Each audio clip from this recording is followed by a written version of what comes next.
nào khứ là nên nữ nhà lá nhai ngã nữ mà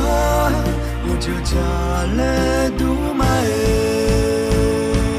à khá mẹ cha nữ nữ ba nè mà gu ni lệ chia đàn mai y nào khứ là nấu hay nhà lá nhai cho cả mà sao người thì phơi nhà nhai à khá yo mưa để dài nè mi hậu thì gì hậu mà chẳng đi cho thay mà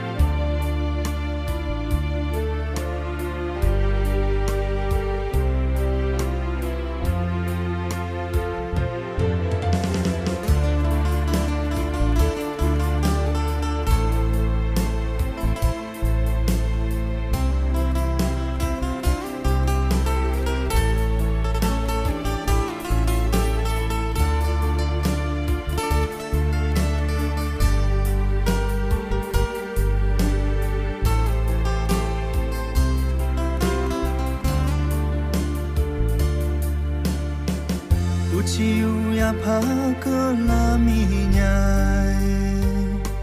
chỉ chút xa ni cho nghe mà xa nhai yo ga yo cho